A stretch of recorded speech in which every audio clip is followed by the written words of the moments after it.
Welcome to this comprehensive guide comparing current transformers, or CTs, and voltage transformers, or VTs. We will cover their purpose, connections, safety, and application for engineers, electricians, and homeowners.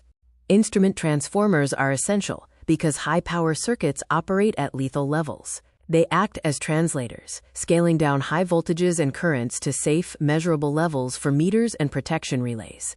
A current transformer, or CT, is used to measure current. It converts high primary currents into a proportional secondary current, typically 1 ampere or 5 amperes. CTs scale down amperage and isolate measurement circuits.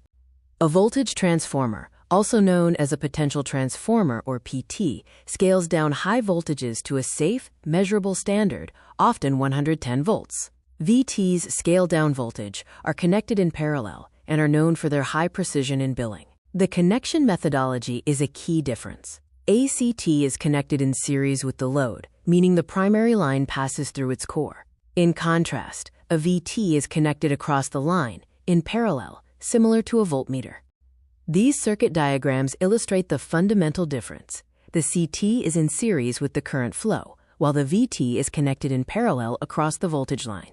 Standardization is crucial for interoperability. The CT standard output is 5 amperes at full load, regardless of the primary current. The VT standard output is 110 volts. A critical safety rule for CTs is to never open the secondary circuit while the primary is energized. Opening the secondary creates infinite impedance, causing a massive voltage spike that risks insulation failure, arc flash, and fatal shock. VT safety concerns center on the short circuit risk. Unlike CTs, shorting a VT secondary causes high current flow, leading to overheating and coil burnout. The secondary must be fused, and you should always verify the secondary load limits, or burden. Shorting the secondary circuit of a VT is dangerous because it leads to high current and rapid overheating. Fuses and adherence to load limits are essential safeguards. In industry, both are used for metering, billing, and protection relays.